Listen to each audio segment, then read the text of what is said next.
Black Hills State suffered a 35-20 loss to number 14 Western Colorado last weekend in Gunnison.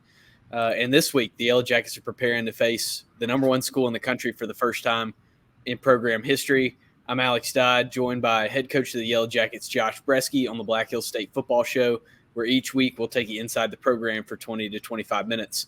Coach, how's it going today?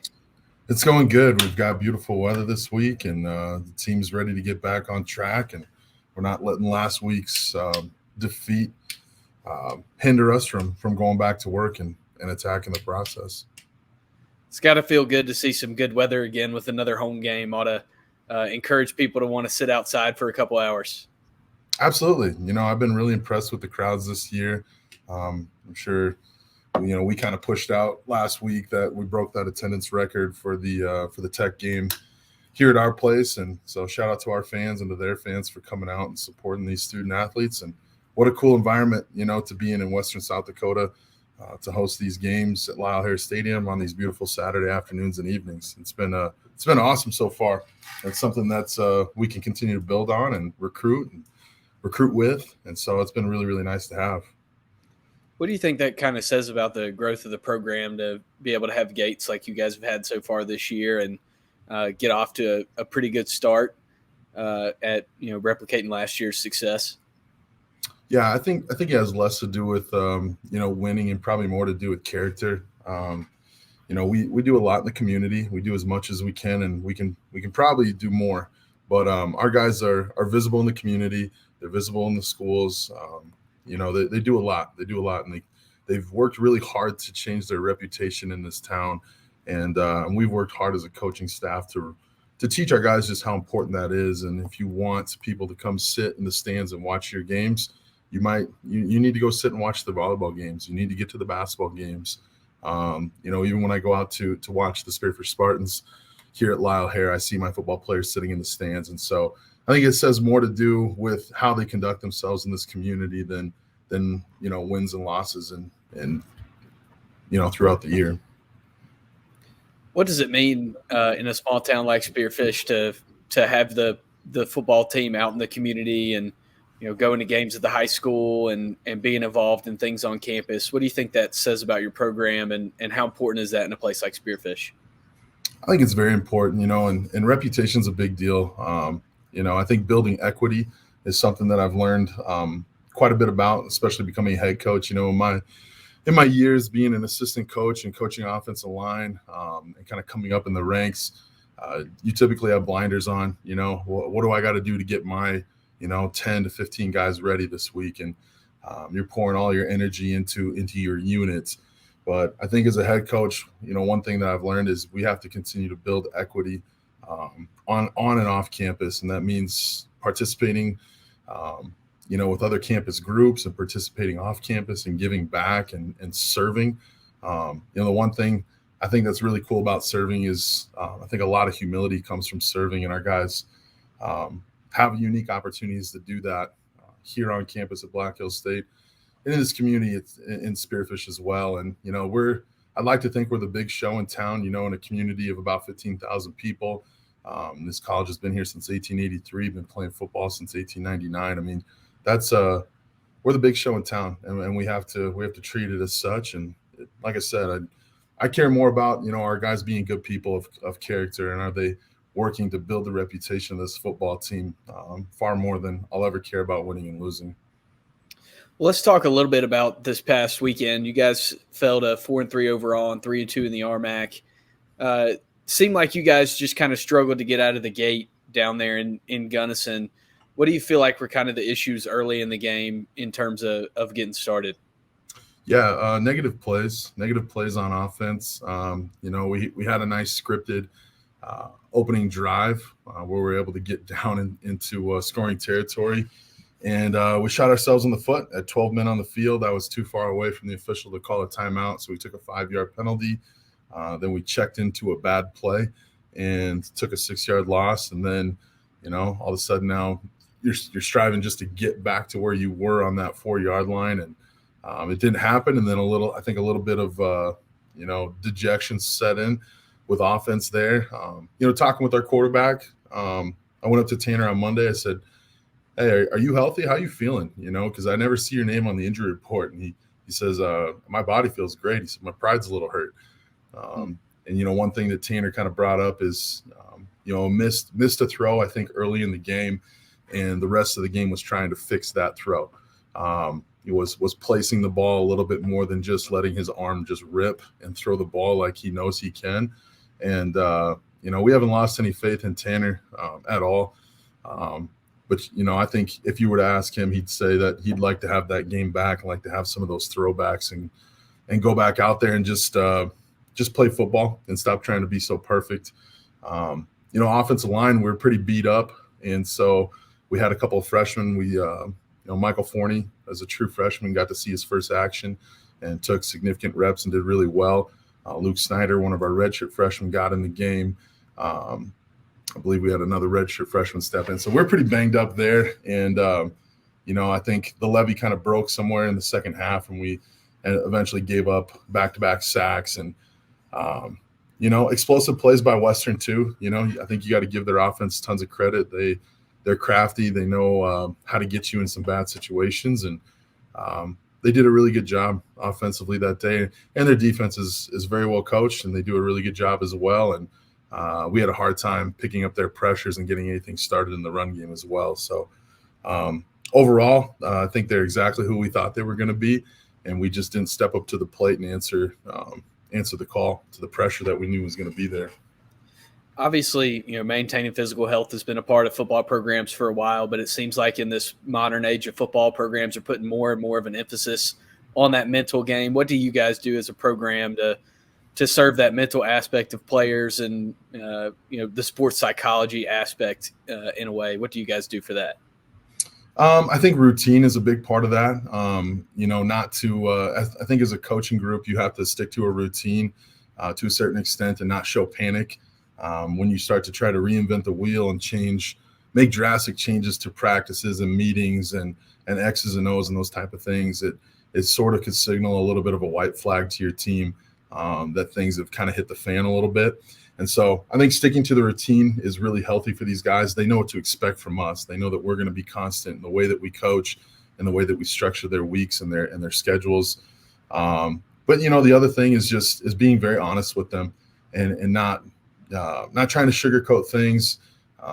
We've kind of taken more of the approach this year of telling them and being honest with them as far as, maybe in the past I've been a little bit too much. Hey, you guys are a really good football team. We can do this. Let's be confident. Let's go out there. You guys are the better team. Boy, I've really gone away from saying things like you guys are the better team. I think that's a mistake, with my football team, that I can't, even if I believe that, that we're the better team, and I do in a certain number of contests, I can't tell them that. I can't tell them that because I think they hang on those words sometimes and think that, okay, well, we're the better team, so it should just turn out in our favor. That's just not how the game works. So, this year, especially since, the Black Hills Brawl, we've really kind of taken the approach of you're going to get beat. You guys are going to get beat if you don't take care of business Monday through Friday. And, that seemed to serve us a little bit better. But I'm still looking to get back to, the team that I saw fight against St. Thomas, the team that I saw, scrape to get into a win versus SBU, in which was a tight game, and then have an offensive explosion and a great defensive output in the Shattering game. Like, we need to get back to that. And we need to start having fun again, playing football and not be so tight. So, there's a number of things I think that we need to continue to work on, but overall, it's not time to push the panic button by any mode. I mean, we have 4 games left. I don't think anyone's considering us to be a contender in this next game, which I'm sure we'll get to here. But you can't approach life that way. Just constantly being the underdog. There has to be a level of self-belief and having confidence in what you've done to prepare yourself. So. The mental game is important. I'm glad you brought it up. It's very, very important. And, I think one thing that we kind of live by here, you might go 0-1, you might lose a rep, but never go 0-2. We talk about that all the time. If you lose a rep, you got to pick yourself up, dust yourself off, and go attack and win that next rep. One bad play doesn't have to mean a bad drive. A bad drive doesn't have to mean a bad quarter. It's a beautiful thing that football is segmented the way it is, that you can get back in the headspace between the whistle and the next snap. So that's a very crucial time from the whistle to the snap. On Saturday, also, you guys finished with 75 rushing yards on 28 carries. It seems like at times this year you guys have maybe struggled to establish the run as much as maybe you'd want to. What would you kind of nail down as issues on that front? Also, obviously, health on the offensive line has been something that you guys have dealt with that maybe you can't control. But in terms of things that you can control, what would you want to see in the run game? Yeah, a little bit of just injuries and having young guys playing certain spots. But I talked to Phil at Pueblo the other day. They're dealing with the same thing. Everybody's dealing with it to a certain extent. Injuries in certain position groups, but I think that we're doing what we need to do as far as a coaching standpoint. I think we could be doing a little bit better, and that's the one thing I told my team after the Western game is, I kind of wanted to fall on the sword with my team and just say, hey, we as coaches need to help you guys more. So expect us to put in the hours, expect us to continue to coach you guys hard, expect us to make some adjustments, going into these last 4 games. But running in between the tackles versus Western, I don't know necessarily that was going to happen. And, we tried our best to get the ball on the edge, and we didn't block extremely physical on the edge. At times, you were able to see Mitch McKibben get around on some of our rocket tosses and make some 12-yard gains and things like that. But, running between the tackles, it just wasn't going to be there for us in the Western game. And, I think they kind of forced us with the score that we got into. When they kind of jumped us early, we had to recover and get into some passing, and that's where 22 incompletions is really going to hurt you. Well, you guys have the number 1 team in the country coming into town this weekend, hosting Colorado Mines at 1 p.m. at Lyle Hare. What's kind of been the conversation with the team about all the momentum that Mines has coming in, and how do you guys approach a matchup with the team of this caliber? Yeah, I was thinking a little bit about this last night too, kind of knowing these questions are going to be coming from the media this week. And I think it'd be a mistake to say we have nothing to lose. That's an easy thing to say, right?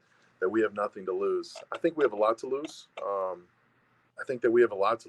got 15 seniors that have a goal in mind, and we have that to lose. I've got a group, a football team, and a group of coaches who put a lot of time into preparing to win ball games, and we don't want to disappoint. And so, we're going to prepare just as hard as we do any week. And I think a lot of respect and consideration needs to be given to the Colorado Mines football team. They're very talented across the board at all positions. They play very well together. They play extremely hard. They're one of the hardest playing teams, I think, in the conference as far as just effort goes. And they have size. They're certainly the number 1 team in the country for a reason, and and they represent our conference very well. But I don't think that saying we have nothing to lose is the right approach to take. We have a lot to lose. We want to move forward every single week, and so really the message, Alex, how do you beat a team like Colorado Mines? You got to win the first quarter. That's been the message to our team this week, especially having a couple of slow starts. You have a slow start against a team like Colorado Mines, you're gonna be chasing your tail the rest of the game. And so, in order for us to win the first half, we have to win the first quarter.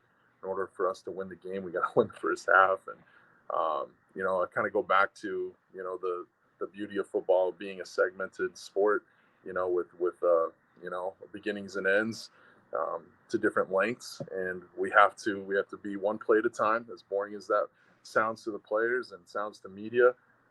You got to win one-on-one reps. You got to win battles. We're going to have to make contested catches. We're going to have to break up some deep balls. When they get in space, we're going to have to knock the ball down. We're going to have to get some pressure on Matoka. He's a tremendous competitor and does a really good job staying clean. But yeah, I think in order for us to have a chance, we have to start hot and we have to win the first quarter. Otherwise, we're just going to be chasing points the rest of the night. Their offense enters the weekend averaging 45 points a game and 499 yards per game. How do you go about game planning to stop an explosive unit like that? And where do you see maybe some areas where you guys could make an impact early in that game? Yeah, I mean, it's the same. It's a little bit of the same mantra I think every week is limit their explosive plays. Make no doubt about it, Colorado Mines is going to earn their yards. But I think that's the key is we have to make them earn their yards. Let's not give up free yards. I think about last year when we went down to Golden to play them, the very first play of the game, they throw a simple bubble screen, a screen that everybody runs, including us, right, in the country. They throw the bubble screen. We fit it wrong. Our corner fits inside. And it goes for, I think it was like an 80-yard touchdown or a 75-yard touchdown on the very first play of the game. And so, we have to play discipline. We got to play focus. We got to stick to our rules. It's not going to require anyone to go out and try to play like Superman. It's not going to require anyone to go outside their abilities or outside the plan that we have put forth for the guys. We just have to play well together. And we've done that a few times this year and have seen some really incredible output from our offense and our defense. But, I think too many times this season we just have had, a great offensive day and a poor defensive day or vice versa. And so, like I said, in order to beat a Colorado Mines team, we got to play well on the same day. And, defensively, it's just limit explosive plays. Matocha, you mentioned him already, enters the game, completing 67% of his passes, over 2,000 yards, 21 touchdowns, 4 picks. What do you think it is about him and his skill set that makes him so successful? And what's it going to take to not necessarily limit, but just to put him in positions where he's uncomfortable? I don't know John Matocha very well. I had a chance to meet him at the RMAC Media Days, just in the hotel lobby, and it was, mutual respect and all those things. But if you watch John Matocha play, the one thing that I really admire about him the most is his passion, and not just when things are going bad. It's really interesting to watch his reaction when things are going good. It's most interesting to me to watch his reaction when things don't go their way, and how hard he is on his teammates and how hard he is on himself in a constructive way. And I think that says a lot. I always think about, one of my years coaching offensive line at USF, we were hosting the Mankato Mavericks, and we had never beaten them before. They came to town, and they were just putting a hurting on us at Bob Young Field. And the score was 42-3, and I'll never forget, our quarterback throws a very deep out route to our sideline, and I think it was Tyler Henderson, one of their top linebackers that year, makes this he dives for this interception, catches it, and as soon as he lands, he drops it, and the ball comes out. They're winning 42-3. I think that was a third down, and the DBs come running over to pick Tyler up off the ground. And I'll never forget, they said to him, "Hey, you got to have that.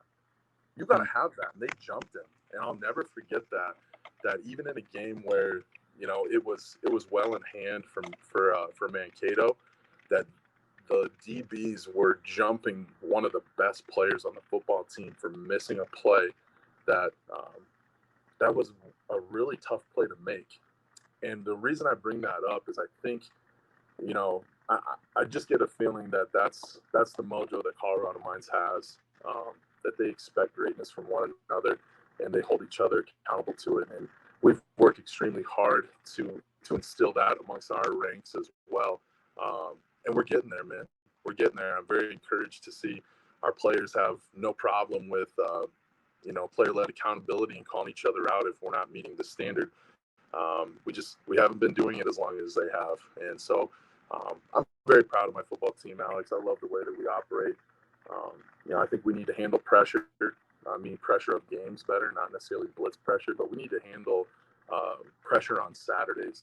That cloud of pressure, we need to embrace it and love it, and realize that pressure is a huge privilege to have. That Black Hill State football really hasn't had the privilege of pressure in the past.